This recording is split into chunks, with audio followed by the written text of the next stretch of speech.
Right now, thousands are without power in downtown Madison after fires at Madison gas and electric facilities. What we know so far and where to stay cool on what could be one of the hottest days of the year.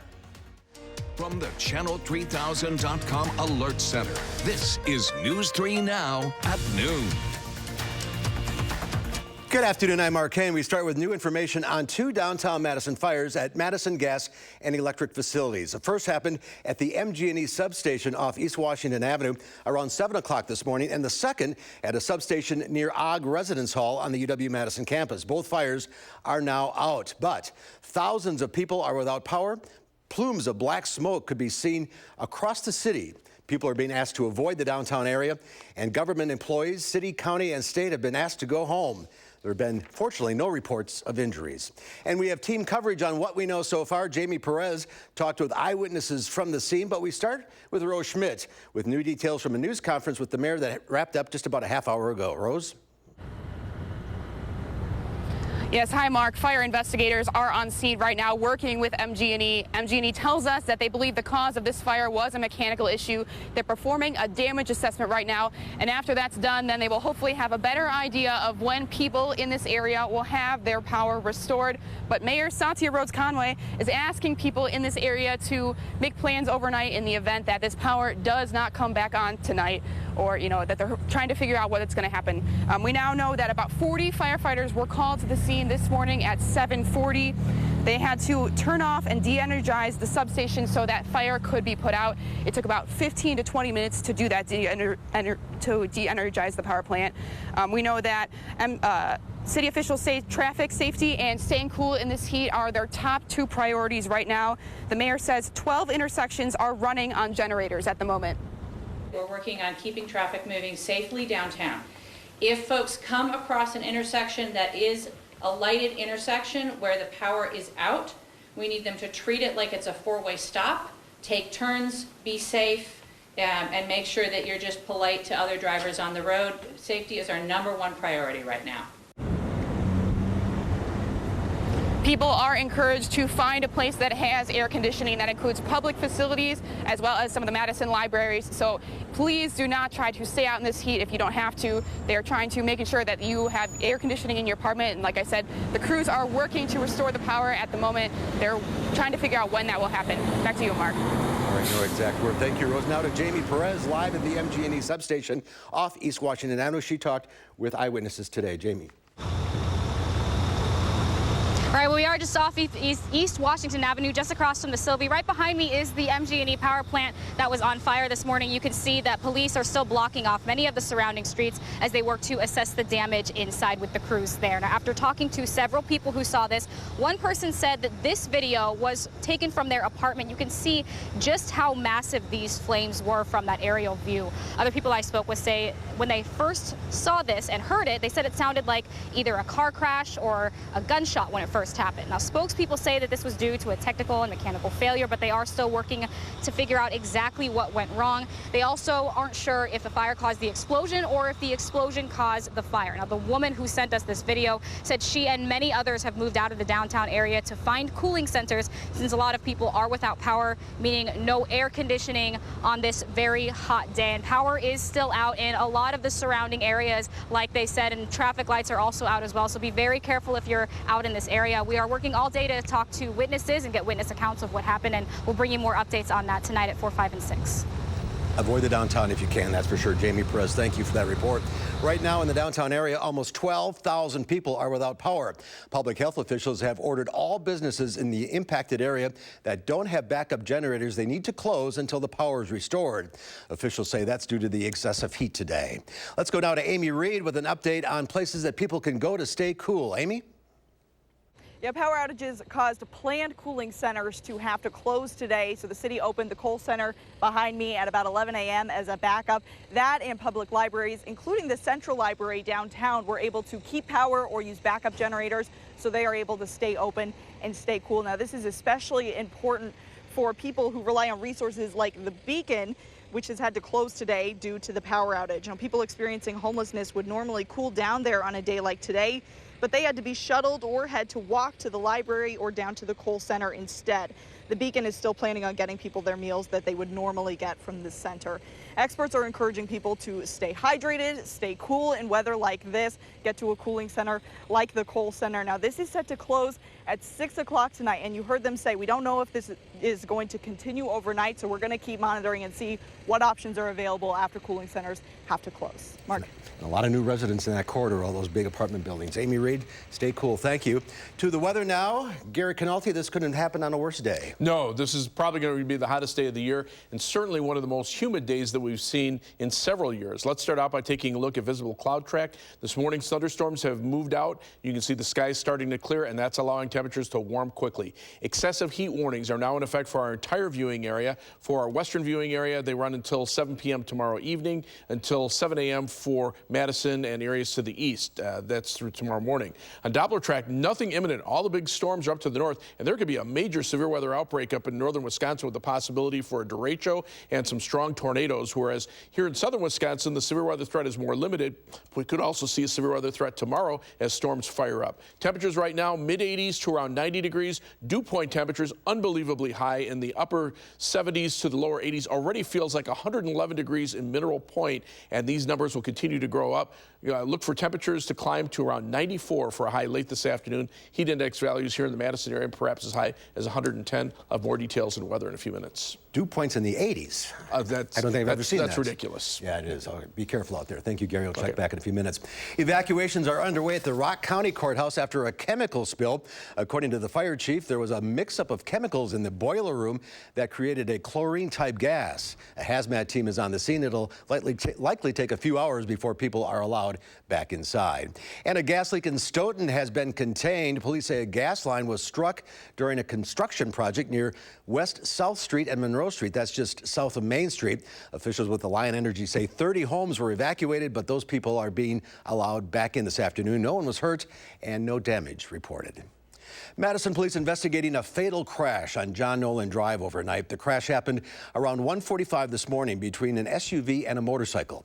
The person on the motorcycle was killed. Police are not releasing that person's name at this time, and they can't say at this point in their investigation if alcohol was a factor. There's more to come on News 3 Now at noon. Up next, we'll see what Howard's working on in the Mr. Food Test Kitchen. Craving a homemade dessert, but you don't want to turn on your oven? We've got just the thing, and boy, is it good.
Reading your Facebook posts and comments online, I know that most of you are looking for homemade tasting desserts this time of year, even though you don't want to turn on your ovens. So with that in mind, what do you say we whip up a fresh tasting homemade ice cream bar that's irresistibly good? We start by placing some store-bought lemon sandwich cookies in a food processor and chopping them until they're coarsely crushed. You may need to do this in batches. Then we stir in some melted butter. Half of this goes into a baking dish that we've lined with foil. Make sure you pat this down firmly to create a crust. As for the filling, we mix some softened vanilla ice cream with a bit of lemon juice and lemon zest and give it a quick stir. Then we swirl in some blueberry preserves and layer this over our cookie crust. Now we'll firmly press the rest of the crumb mixture onto the top and into the freezer it goes. Once it sets up, remove the foil, cut it into squares, and it's ready to serve. There you have it. Perfect homemade ice cream sandwiches that are brimming with lemon and blueberries. To get the step-by-step recipe for our blueberry lemon ice cream sandwiches, all you have to do is visit our website. I'm Howard with Kelly in the Mr. Food Test Kitchen, where today we found a sweet no-bake way for you to say, ooh, it's so good. All right, Howard, thank you. It's an alert day for the heat and the humidity. Temperatures could feel like 109 degrees. Plus, there are thunderstorm chances overnight. Gary Canalti will have your first alert forecast next.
Our Call for Action phone bank is open right now, ready to take on your consumer issues. You can call our hotline. Volunteers will help you with any consumer complaints. The number is 608-270-2833. The service is open every Monday, Wednesday, and Friday between 11 and 1. Well, JCPenney is considering debt restructuring options, and House Democrats are calling for a gradual increase of the minimum wage. Mark Liverman has your MoneyWatch report.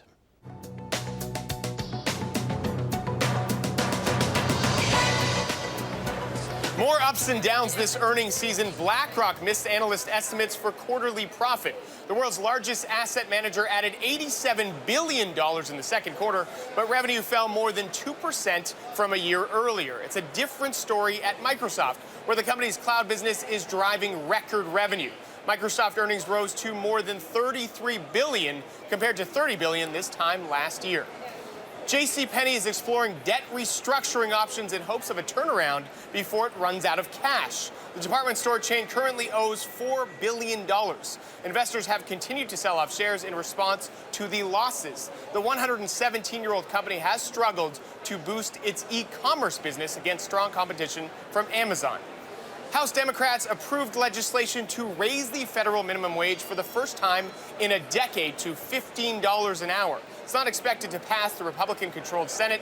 Top Democrats have made it a priority to raise the wage floor from the current $7.25. States can raise the minimum wage, and many have already done so. And Buckingham Palace is hiring a station cook. The annual salary is around $27,000, and the job includes a 15% pension plus 33 days of vacation. Apparently, you will have the opportunity to travel to other royal residences, and housing is included. You'll live in Buckingham Palace. And that's your CBS Money Watch report. For more, head to cbsmoneywatch.com. At the New York Stock Exchange, I'm Mark Liverman. Mark, thank you. Let's check Wall Street at the noon hour. The Dow Industrial's up 74 points. The NASDAQ up almost 7.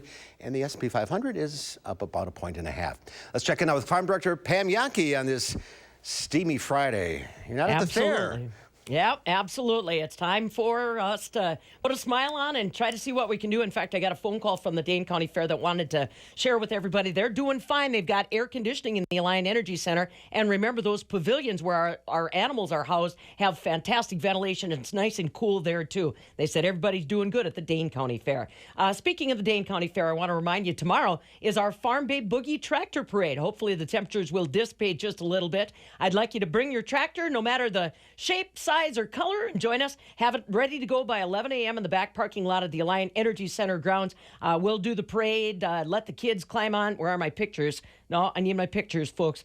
We'll have the kids be able to take photo ops on the tractors and have the parents get a chance for those memories, and then they'll be paraded off probably closer to 1 o'clock. I've got 7 different pictures that I wanted to show you from last year's tractor parade that we used on this morning's farm show, but apparently not able to lay our hands on them just yet. But like I said, that starts at 11 a.m. tomorrow with the beginning of the tractor parade, and then we'll have lunch. I'll treat you to the Dane County Pork Producers and Stoughton FFA alumni lunch, and then we'll let you get out of there probably not much later than 1 o'clock. Markets are hot as the weather is today in Chicago, at least as far as the grain trade is concerned. We're up double digits on the midday as far as our grain markets are concerned.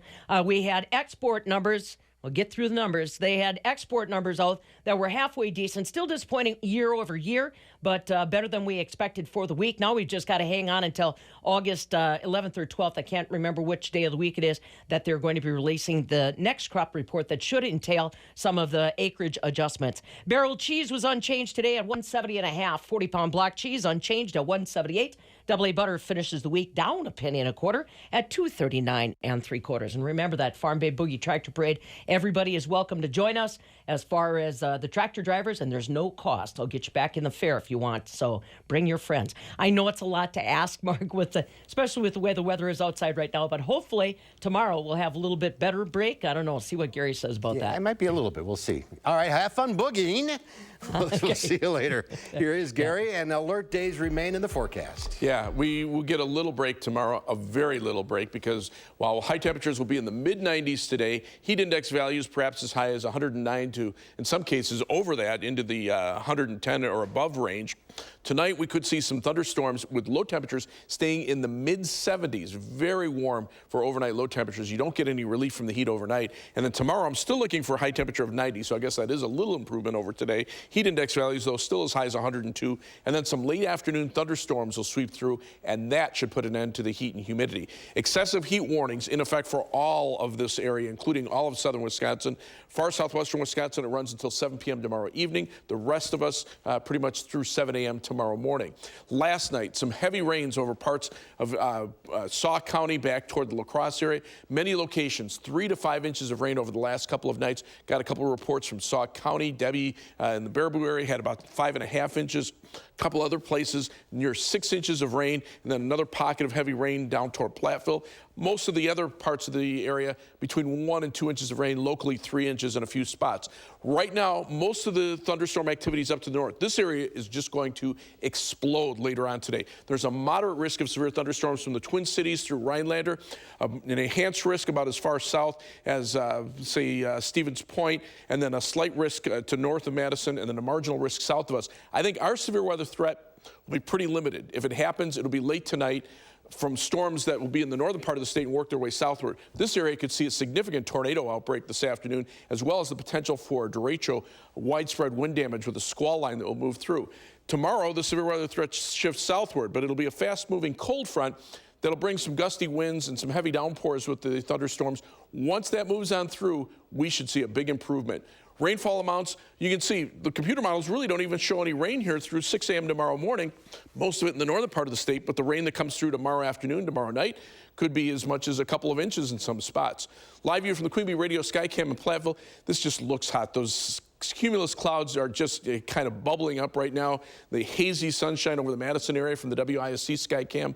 Here in Madison, our temperature right now is already at 86 degrees. It feels like it's 96 because dew point temperatures are in the middle 70s, and these numbers will continue to go up. Already in the 90s to our south and west, where dew point temperatures are in the mid 70s, and heat index values are into the triple digits already in the southwestern Wisconsin. So again, excessive heat warning in effect until 7 a.m. tomorrow morning for most of us, until 7 p.m. Tomorrow evening for southwestern Wisconsin. Look for a high today of 94 degrees. Heat index values 109 or even higher in a few spots. Tonight, a chance for a shower or thunderstorm. Otherwise, just a very muggy night with a low temperature of 76. And then tomorrow, look for a high of 90. But thunderstorms late in the afternoon will eventually cool us down. You can see on Future Track, it's pretty quiet today. I think the thunderstorm chances will stay up to the north for tonight. But tomorrow, that's when that squall line will come through late in the afternoon. And again, could bring some heavy rain as well as some gusty winds. The 7 to 10 day forecast, though, by Sunday morning, we'll be looking at the thunderstorms ending, and then the humidity drops. High temperatures between about 80 and 85 for much of next week.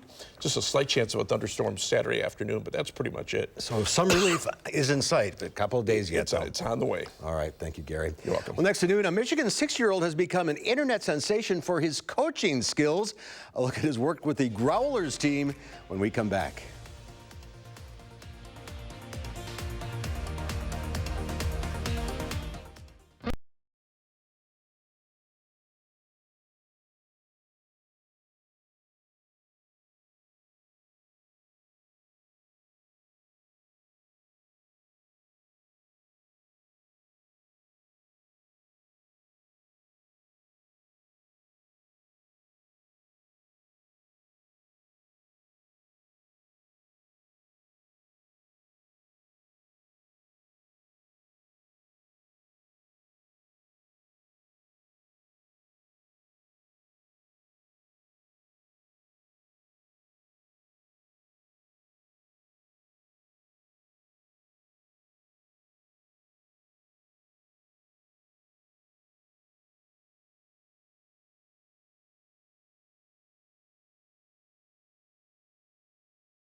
Well, a 6-year-old assistant baseball coach known as Coach Drake is quickly becoming a fan favorite and internet sensation. Adorable videos show Drake Livingston giving pep talks at the Kalamazoo, Michigan Growlers games.